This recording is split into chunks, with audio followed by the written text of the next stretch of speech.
नमस्कार दोस्तों, जय हिंद, वंदे मातरम। मैं आपके साथ जायसवाल सर। आप सभी का स्वागत अभिनंदन है शिक्षक भर्ती के चैनल यूट्यूब फैमिली शिक्षकों के परिवार जायसवाल कोचिंग सेंटर पर, पावर्ड बाई शिक्षा ही प्रकाश है। साथियों, बात करेंगे इस क्लास में बाल विकास शिक्षा शास्त्र की बात करेंगे, चाइल्ड डेवलपमेंट एंड पेडागोजी की बात करेंगे, सीडीपी की बात करेंगे, क्लास नंबर 43 की बात करेंगे। इस क्लास में साथियों 30 महत्वपूर्ण लाजवाब क्वेश्चन करने जा रहे हैं जो बहुत ही इंपॉर्टेंट है। 30 महत्वपूर्ण प्रश्न रहेंगे आपके सिलेबस के अकॉर्डिंग और बाल विकास में 30 में से अधिकतम या 25 प्लस का स्कोर प्राप्त करने के लिए। और इसकी पिछली क्लासेस आई बटन पे आपको प्लेलिस्ट मिल जाएगा। प्रत्येक क्लास फ्री ऑफ कॉस्ट है। सभी प्यारे में फ्री नोट्स पाने के लिए टेलीग्राम पर जरूर ज्वाइन करें। टेलीग्राम पे सर्च करें जायसवाल कोचिंग सेंटर। साथ ही साथ इंस्टाग्राम पर जरूर फॉलो करें, वहाँ पे भी सर्च करें जायसवाल कोचिंग सेंटर। आपका अपना परिवार, टीचर्स फैमिली, शिक्षकों का परिवार। पहला प्रश्न है, 30 प्रश्नों में से आप लोगों को अवश्य फीडबैक करना है कि 30 में से आप लोगों का फीडबैक क्या है। प्रथम प्रश्न है साथियों, जब बच्चा कार्य करते हुए ऊबने लगता है तो यह इस बात का संकेत है। देखिए, कोई भी हो, आवश्यक जब वही कार्य कर रहे हैं या अक्सर देखते हैं कि बच्चा कार्य करते करते ऊबने लगता है, उससे मन नहीं लगता उसका, तो ये संकेत जो होता है संबंधतः कार्य यांत्रिक रूप से बार बार हो रहा है, बच्चा बुद्धिमान नहीं है, बच्चे में सीखने की योग्यता नहीं है और यह बच्चे को अनुशासित करने की ज़रूरत है। तो ऐसा करना या ऐसा होना सबसे महत्वपूर्ण बात ये हो जाता है कि जब बच्चा किसी कार्य से ऊबने लगता है, मतलब आप भी ऐसा होता है, बच्चा पर नहीं, यहाँ पे पेडागोजी की बात की जाए तो बच्चे की बात की जा रही है, लेकिन हम भी ऐसा होता है कई बार वही चीज़ करने से ऊबने लगते हैं। लेकिन हम डेली क्लास 3 से 4 क्लासेज आपके लिए करते हैं, वही प्रक्रिया हमें क्वेश्चन PDF फाइल बनाना पड़ता है, वही सारी चीज़ें करना पड़ता है, लेकिन हम ऊबते नहीं हैं। ठीक है, क्योंकि आपके सपने के लिए माँ सरस्वती जी की जो है अभिनंदना है, उनका जो है आशीर्वाद है, जो ये क्लासेज हमारी डेली हो पाती हैं और आप लोगों का प्रेम स्नेह है। तो इस प्रश्न का जो जवाब होगा कि संभवतः कार्य जो यांत्रिक रूप से बार बार हो रहा है, इसलिए बच्चा वह ऊबने लगता है। दूसरा प्रश्न है साथियों कि निम्न में से कौन सा अधिगम वक्र नहीं होगा। नतोदर, मिश्रित, लंबवत या उन्नतोदर या उपल की बात करेंगे। तो आप सभी लोग जानते हैं लंबवत। देखिए, अधिगम का वक्र जो है लंबवत नहीं हो सकता, लंबवत वक्र नहीं बनता, हमेशा वक्र इस तरह का बनता है। सभी को पता होगा, ये मान लीजिए ये है तो वक्र हमेशा ऐसे बनेगा कि ऐसे ऐसे धीमा ऐसे वक्र बन सकता है, लंबवत नहीं बन सकता है। इसलिए हमारा जो है सी ऑप्शन जो है गलत दिया गया है, इसलिए सी ऑप्शन सही हो जाएगा। अगला प्रश्न है, इनमें से कौन सा अधिगम के पठार का कारण नहीं है। प्रेरणा की सीमा, विशालय, असहयोग, शारीरिक सीमा या ज्ञान की सीमा। तो अधिगम के पठार का कारण क्या नहीं हो सकता, आप सभी लोग जानते हैं शारीरिक सीमा। देखिए, जो शारीरिक सीमा होती है यह अधिगम के पठार का कारण नहीं हो सकती। सी ऑप्शन सही हो जाएगा। कोई भी डाउट हो कमेंट करें, फीडबैक करें। आपका कमेंट सर्वोपरि है, आपका फीडबैक सर्वमान्य है। प्रत्येक भाई बहन शिक्षक बंधु जिनका सपना है गवर्नमेंट टीचर बनना, अध्यापक अध्यापिका बनना।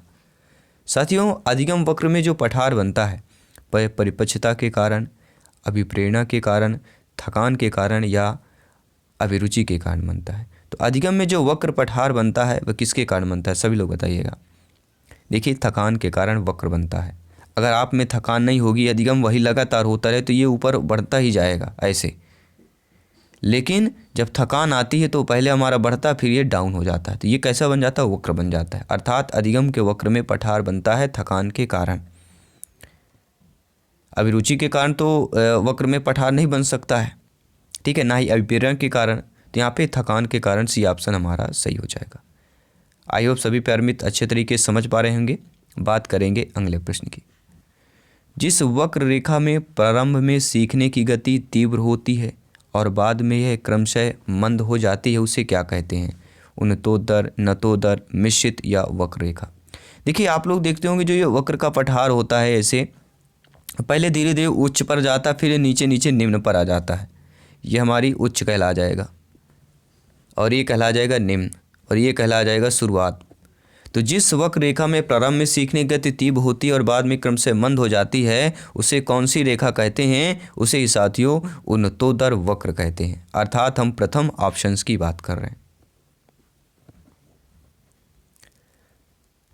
6 नंबर प्रश्न है जो आप लोगों की स्क्रीन पर दिया गया है, ध्यानपूर्वक समझिएगा प्रश्न क्या पूछा जा रहा है। आपका फीडबैक सर्वोपरि है, सर्वमान्य है। साथियों, सीखने के पठार के निराकरण के लिए क्या नहीं करना चाहिए? सीखने वाले को प्रेरित और प्रोत्साहित करना, तो ये तो करना ही चाहिए। अगर सीखने के पठार को निराकरण करना है, ठीक है, तो सीखने वाले को प्रेरित और प्रोत्साहित करना चाहिए। ठीक है, सीखने की अच्छी विधि का प्रयोग करना चाहिए, उसे दंडित करना। तो ऐसा नहीं है सीखने में पठार आ रही अर्थात कठिनाई आ रही तो उस बालक बालिका को आप लोग शिक्षार्थी को या विद्यार्थी को दंडित करना, ये जो निराकरण के लिए नहीं होगा। इसलिए according to questions right option number C option सही हो जाएगा। साथियों, अगला प्रश्न है कि किसी शिक्षक को यदि यह लगता है कि उसका एक विद्यार्थी जो पहले विषय वस्तु को भली भांति प्रकार सीख रहा है उसमें स्थिरता आ गई है, तो आप एक शिक्षक के रूप में, अध्यापक अध्यापिका के रूप में क्या करेंगे? समझिएगा, शिक्षक को यदि लग रहा है, यानी आप लोगों को ये लग रहा है कि उसका एक विद्यार्थी है जो पहले विषय वस्तु को भली प्रकार से सीख रहा था लेकिन फिर धीरे धीरे उसमें स्थिरता आ गई है, तो शिक्षक को सीखने की प्रक्रिया के स्वाभाविक स्थिर मानना चाहिए, निषाद को स्पष्टता से पढ़ाना चाहिए, विद्यार्थी को प्रेरित करना चाहिए या उपचारात्मक शिक्षण अपनाना चाहिए। तो आप सभी लोग जानते क्या कर सकते हैं, सभी लोग ध्यान दीजिएगा। तो ऐसा अगर हो रहा है विषय वस्तु को भली प्रकार सीख रहा हो लेकिन अगर बाद में स्थिरता आ रही है अर्थात सीखने की प्रक्रिया के स्वाभाविक स्थिति मानना चाहिए, ऐसा होता है। ठीक है, तो पहला ऑप्शन सही हो जाएगा। अगला प्रश्न है, सीखने का जो वक्र होता है सीखने की प्रगति का सूचक होता है, सीखने की मौलिकता के सूचक होता है, सीखने के गत्यात्मक स्वरूप का सूचक होता है, यह सीखने के रचनात्मकता का सूचक होता है। सभी कमेंट कीजिएगा। मेरे सभी प्यारे मित्र शिक्षक बंधु, नीचे कमेंट बॉक्स बना हुआ है, अपना अपना आंसर, अपना अपना फीडबैक जरूर कमेंट कीजिएगा। तो साथियों, सीखने का जो वक्र होता है सीखने के प्रगति का सूचक होता है। मान लीजिए सीखने का वक्र बना हुआ है तो ये प्रगति का सूचक है। हमने यहाँ पर प्रगति पठार है, यहाँ पे कठिनाई है, ठीक है, तो ये सीखने का क्या प्रगति का सूचक मानता है। अगला प्रश्न है, सीखने की वह अवधि जब सीखने की प्रक्रिया में कोई उन्नत नहीं होती है तो कहलाती है? सीखने का वक्र, सीखने का पठार, स्मृति या अवधान की बात कर रहे हैं। तो सीखने की ऐसी अवधि जब सीखने की प्रक्रिया में कोई उन्नत नहीं होती है तो वह सोचने का पठार कहलाता है। बी ऑप्शन सही हो जाएगा। अगला प्रश्न है, अधिगम वक्र में पठार क्या दर्शाता है? विलोप, पुनर्बलन, स्वतः पुनः प्राप्ति या शून्य अथवा नगण्य सुधार। देखिए, अधिगम में जो वक्र पठार होता है वह यह दर्शाता है स्वतः पुनः प्राप्ति। सी ऑप्शन सही हो जाएगा। अगला प्रश्न है, किस मनोवैज्ञानिक ने सीखने की सामग्री के रूप में निरर्थक शब्दों का प्रयोग किया है? ऐसे मनोवैज्ञानिक का नाम बताना है जिन्होंने सीखने की सामग्री के रूप में निरर्थक शब्दों का प्रयोग किया हो। विलियम जेम्स, स्किनर, एबिंगहास या बार्टलेट। अगर आपका जवाब एबिंगहास है तो बिल्कुल सही कर रहे हैं, क्योंकि एबिंगहास ने सीखने की सामग्री के रूप में निरर्थक शब्दों का प्रयोग किया है। अगला प्रश्न है, विद्यार्थियों के बीच अधिगम शैली में अंतर का कारण हो सकता है? शिक्षार्थी की समाजीकरण की प्रक्रिया, शिक्षा द्वारा अपनाई गई विचारणा नीति, परिवार की आर्थिक स्थिति या बालक का लालन पालन।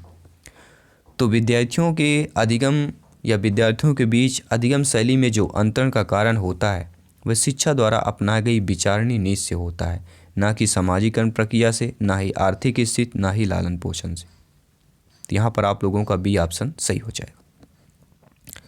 आई होप आप लोग अच्छे तरीके से समझ पा रहे होंगे। आपका कमेंट सर्वोपरि है, फीडबैक सर्वमान्य है। साथियों, रमेश समान रूप से एक शांत कमरे में अकेले पढ़ना चाहता है, जबकि दूसरा एक बालक विद्यार्थी रुद्र है जो एक समूह में अपने मित्रों के साथ पढ़ना चाहता है। तो यह उनके जो है किसमें विभिन्नता का कारण है? मूल्यों में, अभिक्षमता में, अधिगम शैली में या परावर्तकता स्तर की बात करेंगे। तो आप सभी लोग जानते हैं सभी में विभिन्नताएं पाई जाती हैं, हमारे और आप में विभिन्नताएं पाई जाती हैं, सभी बालक बालिकाओं में विभिन्नताएं पाई जाती है।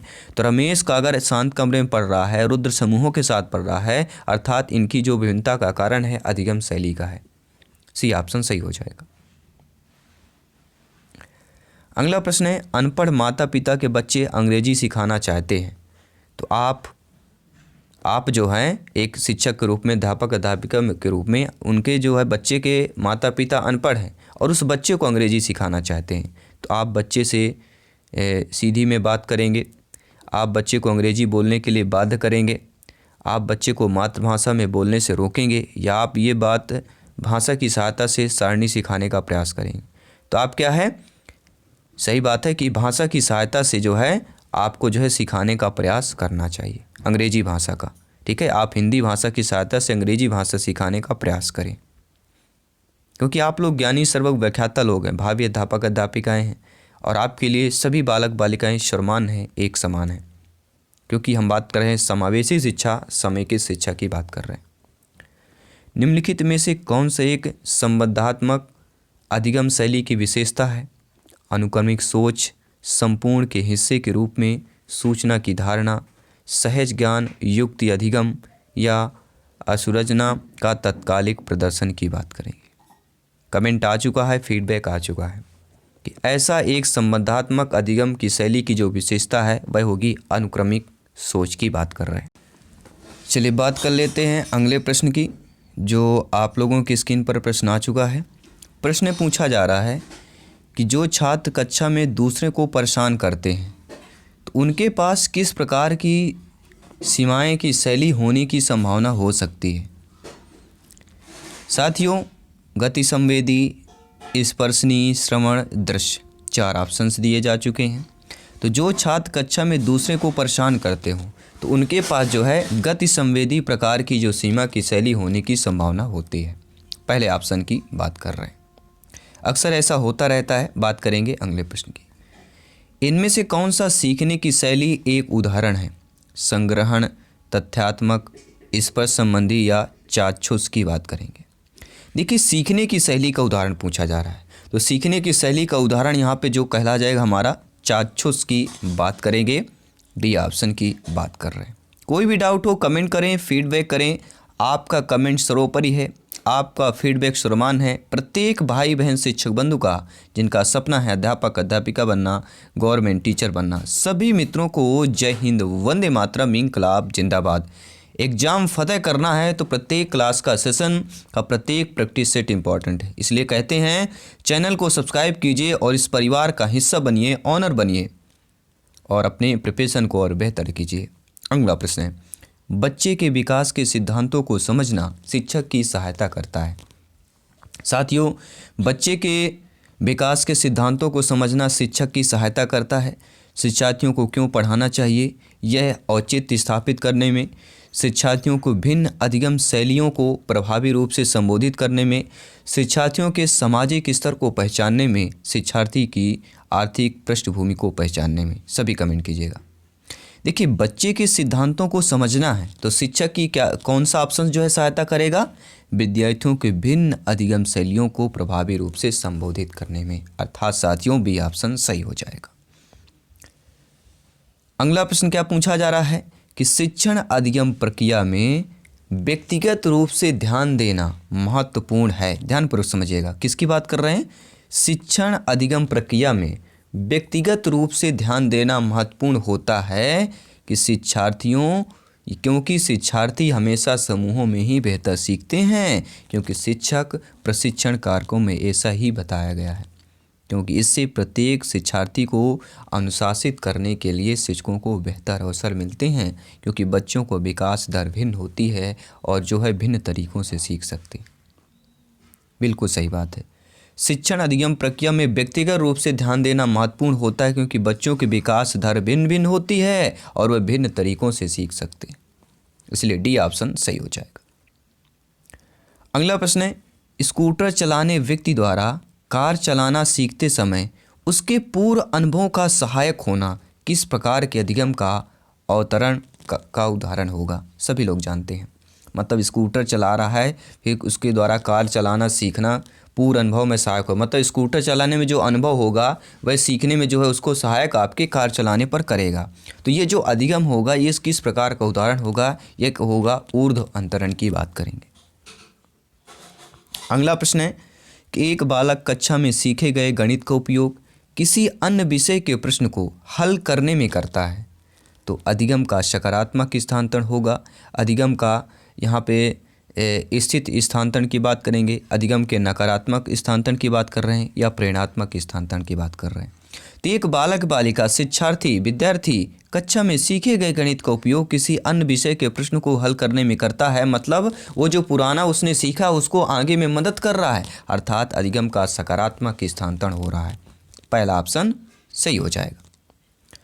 अगला प्रश्न है, एक विद्यार्थी शिक्षार्थी बालक बालिका गुणन के सवालों को हल करना सीखता है, वह अपने जोड़ को पूर्व ज्ञान का प्रयोग करता है। तो इस प्रकार का अधिगम अंतरण को क्या कहा जाएगा? सेम वही बात हो गई, ऊर्ध्व अंतरण की ही बात करेंगे। जो पुराना हमारा सीखा नए में काम आ रहा है वह कहलाता है ऊर्ध्व अंतरण की बात करेंगे। अगला प्रश्न स्क्रीन पर आ चुका है, बहुत ही बेहतरीन लाजवाब प्रश्न पूछा गया है। बात करेंगे 23 नंबर प्रश्न की। अधिगम स्थानांतरण की योग्यता को बढ़ाने के लिए अध्यापक को नहीं करना चाहिए। देखिए नेगेटिव नकारात्मक प्रश्न है। ये भी प्रश्न है कि आप एक शिक्षक के रूप में, अध्यापक अध्यापिका के रूप में आपको क्या नहीं करना है। स्वक्रिया को प्रोत्साहित करना, रटने की प्रवृत्ति को प्रोत्साहित करना, बिल्कुल रटने की प्रवृत्ति को प्रोत्साहित करना एक शिक्षक के रूप में आपको नहीं करना चाहिए, क्योंकि रटने से आप वही चीज़ रट सकते हैं तभी बनेगा, लेकिन समझने से आपको क्या है, स्मरण शक्ति का विकास होता है, सोचने की क्षमता का विकास होता है।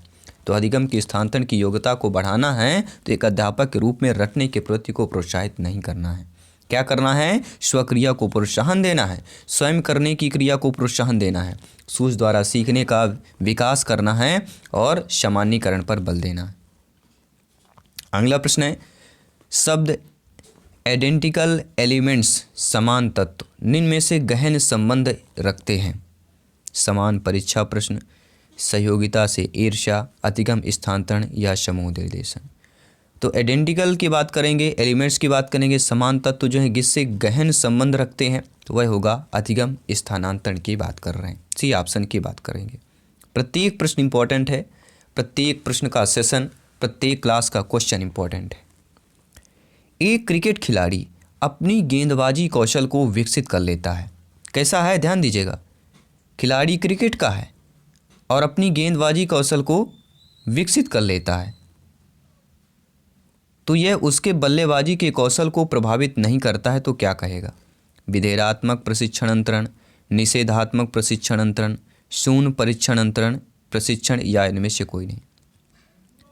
तो यहाँ पे जो क्रिकेट का खिलाड़ी अपनी गेंदबाजी कौशल को विकसित कर लेता है पर उसके बल्लेबाजी कौशल को प्रभावित नहीं करता है तो वह कहलाएगा शून्य प्रशिक्षण अंतरण की बात कर रहे हैं, सी ऑप्शन सही हो जाएगा। अब बात कर रहे हैं अगले प्रश्न की, जो आप लोगों के सामने प्रश्न दिया गया है। और प्रश्न क्या पूछा जा रहा है कि सीखने का जो स्थानांतरण होता है वह सीखी गई वस्तु को संभालना है, सीखी हुई तरकीब का वैसा ही उपयोग है, सीखी हुई वस्तु का अन्य परिस्थिति में प्रयोग है या इनमें से कोई नहीं। सभी कमेंट कीजिएगा।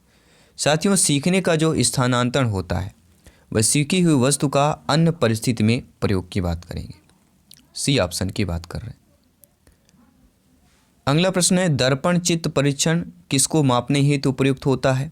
अधिगम की गति की, अधिगम अंतरण की, सृजनात्मकता की या अभिरुचि की। तो दर्पण चित्त परीक्षण किसको मापने हेतु प्रयुक्त होता है? तो बात करेंगे अधिगम अंतरण की बात करेंगे, बी ऑप्शन सही हो जाएगा। अगला प्रश्न है, निम्न में से कौन शेष से भिन्न है? अधिगम के लिए अधिगम का सिद्धांत, समान अवयवों का सिद्धांत, ड्राइव रिडक्शन का सिद्धांत या सामान्यीकरण का सिद्धांत। तो इनमें में से शेष कौन से भिन्न हो जाएगा? आप लोग देखेंगे ड्राइव रिडक्शन का सिद्धांत, शायद पहली बार सुन रहे होंगे और ऑप्शन भी अजीब टाइप का लग रहा है, सी ऑप्शन की बात करेंगे, शेष से भिन्न हो जाएगा। 2 प्रश्न और हैं, इनको भी कंप्लीट करते हैं और इस क्लास को कंप्लीट करते हैं। यदि पूर्व ज्ञान व अनुभव नए प्रकार के सीखने में सहायता करता है तो उसे क्या कहेंगे? देखिए, जो पूर्व ज्ञान होता है, जो हमने पहले सीखा हुआ है, और जो अनुभव हमारे हैं वो नए प्रकार से जब हम प्रेजेंट टाइम में सीख रहे हैं, पढ़ रहे हैं। मान लीजिए 1 साल पहले आपका फॉर्म अप्लाई हुआ है, पहले आपने पढ़ा था, बीच में छोड़ दिया, अब फिर आप स्टार्ट कर रहे हैं। मतलब जो पूर्व ज्ञान था, जो आपने पहले पढ़ा था, अब नए अनुभव, या आपने D.Ed B.Ed में जो पढ़ा था वो पुराना अनुभव हो गया, अब ये नए अनुभव के प्रकार से। तो यहाँ पर हम किसकी बात कर रहे हैं? सकारात्मक प्रशिक्षण स्थानांतरण की बात कर रहे हैं, बी ऑप्शन की बात कर रहे हैं। बी ऑप्शन आप लोगों का सही हो जाएगा। अगला प्रश्न साथियों दिया गया है, जब मानव शरीर के एक भाग को दिए गए प्रशिक्षण का अंतरण दूसरे भाग में हो जाता है तो उसे कहते हैं। देखिए ध्यानपूर्वक समझिएगा, जब मानव शरीर के एक भाग में ध्यान दीजिएगा, मानव शरीर हमारे जो है आपका और हमारा मानव ही तो शरीर हो गया, हम मानव ही पर आते हैं। तो हमारा जो शरीर है वह एक भाग में दिए गए प्रशिक्षण का अंतरण दूसरे भाग में हो जाता है, तो उसे क्या कहते हैं? सम अंतरण, निज अंतरण, द्विपार्श्विक अंतरण, या इनमें से कोई नहीं। अब आपको लग रहा होगा सी ऑप्शन होना चाहिए, क्योंकि यहाँ पे पूछा गया दूसरे भाग की बात कर रहे हैं और यहाँ पे गिनती में हमें द्विपार्श्विक की बात की जा रही है। बिल्कुल सही कर रहे हैं। जब मानव शरीर के एक भाग में दिए गए प्रशिक्षण का अंतरण दूसरे भाग में हो जाता है तो उसे द्विपार्श्विक अंतरण कहा जाता है। तो साथियों, ये रहे 30 महत्वपूर्ण लाजवाब क्वेश्चन बाल विकास, शिक्षा शास्त्र, चाइल्ड डेवलपमेंट एंड पेडागोजी के। इन 30 प्रश्नों में से आप लोगों का फीडबैक क्या है?